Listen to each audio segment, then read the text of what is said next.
Chapitre 36. Feu de joie. Le reste du chemin jusqu'à la haute colline ne prit pas beaucoup de temps.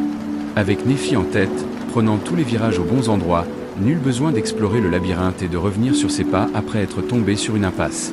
De plus, il n'y avait aucun charognard aux alentours. En fait, ils auraient pu avancer encore plus vite sans Cassia, qui marchait lentement, même aidée par son bâton. Guidée par la corde dorée, elle explorait soigneusement le terrain devant elle avant chaque pas. Les sentiers accidentés de la forêt cramoisie n'étaient pas une surface idéale pour une personne aveugle.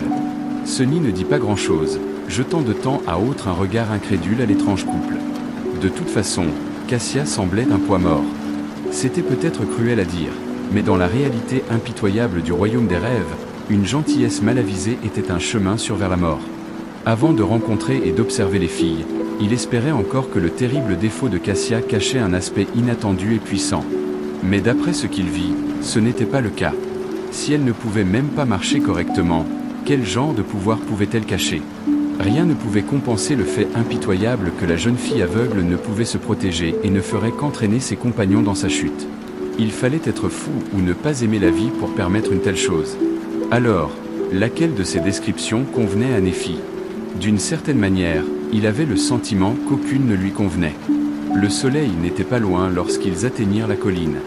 Après l'avoir escaladée et s'être approché de l'imposante végétation corallienne, Nephi retira la corde d'or et la rappela aussitôt. Ainsi, elle se dénoua et apparut dans ses mains, formant un paquet bien net. Ah, c'est donc un souvenir. Sunny se demandait quelles étaient les propriétés de la corde magique. Bientôt, sa curiosité fut satisfaite. Sous ses yeux étonnés, la longueur de la corde commença soudain à augmenter. Bientôt, elle fut 3 fois plus longue qu'auparavant. Nephi noua calmement les 2 extrémités de la corde en boucle, puis en lança une en l'air, l'enroulant avec précision autour d'une protubérance proéminente près du sommet du pilier de corail. Puis, vérifiant si la corde tiendrait, elle grimpa rapidement et fit signe à Sunny de la suivre. Après avoir hésité une seconde, Sunny s'est approché de la corde et l'a attrapée. Il ne pouvait s'empêcher de penser que ce serait l'occasion idéale de lui trancher la tête. Lui, impuissant, en escaladant le mur, et Nephi debout au sommet du pilier, oui. L'image lui revint à l'esprit. Arrête d'être paranoïaque, pensa Sunny en essayant de se calmer. Ce n'était pas qu'il était sur des qualités morales irréprochables de l'étoile changeante. En revanche, il était certain d'une chose. Si Nephi avait vraiment voulu le tuer, elle n'aurait pas eu besoin d'attendre une occasion. Elle aurait pu le découper en lanières à tout moment. À la fois effrayé et rassuré par cette pensée, Sunny grimpa prestement et rejoignit Nephi au sommet du monticule de corail. Il se retourna ensuite et observa avec curiosité, se demandant comment Cassia allait les rejoindre. La jeune fille aveugle écarta le bâton de bois et s'approcha de la corde. Elle la saisit alors d'une main, la suivit jusqu'à la boucle et y plaça son pied. Dès qu'elle eut terminé, Nephi saisit la corde et commença à tirer, soulevant Cassia petit à petit jusqu'au sommet. Il ne lui restait plus qu'à saisir la main de Nephi et à faire un pas pour les rejoindre. 1. Efficace. Le monticule de corail était bien plus grand que la plateforme de pierre circulaire du cou du chevalier géant. En fait, on aurait dit une petite île. Au point culminant de l'île, caché derrière des lames de corail, les filles avaient installé un petit campement. Il y avait des tas d'algues pour dormir, des morceaux de viande de charognard séchant au soleil et un foyer. Sunny a montré du doigt le foyer de fortune. C'était toi il y a 2 nuits? J'ai vu une lumière orange au loin. Le visage de Cassia s'assombrit. Oui, c'était la première fois qu'on faisait du feu. Mais ça s'est avéré être une très grave erreur. Nephi soupira. Sunny haussa un sourcil, surpris. Pourquoi?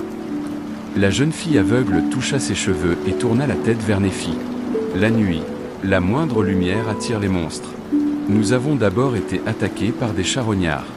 Et puis... Elle pâlit et ne termina pas sa phrase. Mais elle n'avait pas à le faire. Le souvenir du tentacule colossal était encore frais dans la mémoire de Sunny. Il semblait avoir eu de la chance de les rencontrer.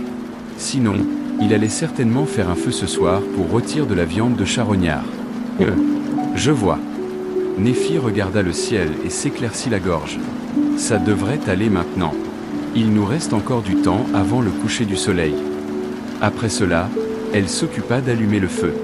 Cassia s'assit simplement sur un tas d'algues et attendit. Ne sachant que faire, Sunny s'allongea au sol et laissa reposer son corps fatigué et meurtri. Au bout d'un moment, il dit « J'ai de la viande fraîche dans mon sac à dos. Avez-vous de l'eau » Cassia sourit. « Oui. » « Abonne-toi, clin d'œil, clin d'œil. » Après cela, elle lui tendit le bras. Une seconde plus tard, une belle bouteille en verre bleu à motif apparut dans sa main. « C'est un souvenir que j'ai. Il est toujours plein. » Sunny prit la bouteille en verre et la regarda avec envie. « Une réserve d'eau inépuisable, hein ? C'est bien mieux que ma cloche super bruyante.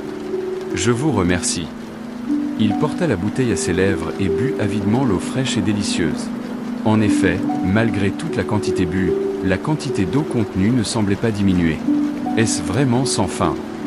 Cassia toucha à nouveau ses cheveux. Pas vraiment. Si tu le retournes et que tu laisses l'eau couler, elle s'arrêtera au bout d'une demi-heure environ. Mais ensuite, elle sera à nouveau pleine très vite. À ce moment-là, Nephi avait déjà fini d'allumer le feu. Sans lever les yeux, elle prit le sac à dos de Sunny et l'ouvrit. Aussitôt, l'éclat d'âme roula. La grande fille le regarda, puis regarda Sunny. Puis elle remit l'éclat et en sortit la viande. Sunny se tendit, préparant une réponse trompeuse. Mais Nephi ne posa pas de questions. Alors, il fit comme si de rien n'était et poursuivit sa conversation avec Cassia. C'est toujours un beau souvenir. Obtenir de l'eau potable n'est pas chose facile. Cassia hocha la tête et sourit, ravie de ses paroles. Bientôt, l'odeur âcre de la viande rôtie envahit l'air. Au même moment, le soleil commençait à se rapprocher de l'horizon. Un grondement sourd résonna quelque part en dessous, et les premières traces d'eau noire apparurent entre les parois cramoisies du labyrinthe. Sunny regarda vers l'est, où le ciel s'assombrissait déjà. Puis, mal à l'aise, il se déplaça. Est-ce que les charognards viennent jusqu'ici? Nephi retourna la viande et hocha la tête. Oui, mais seulement la nuit. Le jour, la plupart semblent disparaître. Sunny sourit, ayant une idée de la raison pour laquelle il n'y avait pas beaucoup de monstres dans le labyrinthe pendant la journée. C'est parce qu'ils se rassemblent tous près de l'endroit où je passais mon temps récemment. Tu aurais dû la voir, la haute falaise à l'ouest d'ici. En fait, c'est une statue. Cassia ouvrit grand les yeux. Une statue? Mais pour que tu survives, il faudrait qu'elle soit.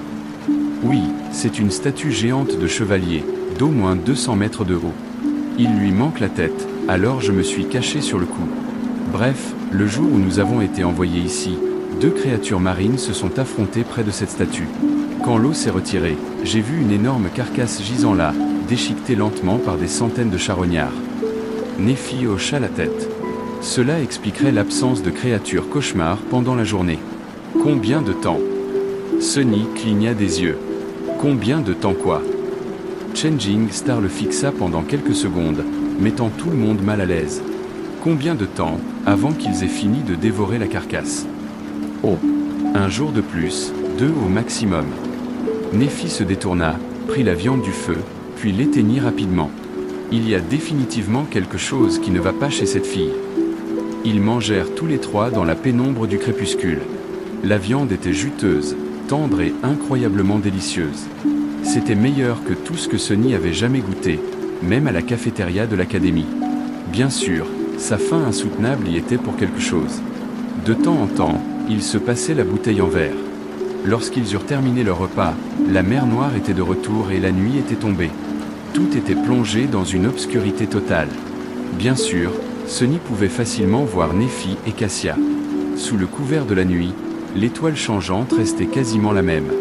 La jeune fille aveugle, cependant, laissait transparaître ses véritables émotions, pensant que personne ne la verrait. Elle semblait bien plus perdue, seule et effrayée que pendant la journée. Comme si elle essayait de résister à ses sentiments, Cassia dit d'une voix claire. « Et si on se présentait officiellement? Je m'appelle Cassie. » Nephi jeta un coup d'œil dans sa direction et haussa les épaules. « Nef. » Ce fut ensuite le tour de Sunny. Il expira, heureux qu'on ne lui demande pas directement son nom. Il aurait sans doute pu donner son nom humain, mais cela aurait aussi pu dépendre de la formulation de la question. Soulagé, il sourit et répondit. « Je suis sans soleil. Mais vous pouvez m'appeler ensoleillé. »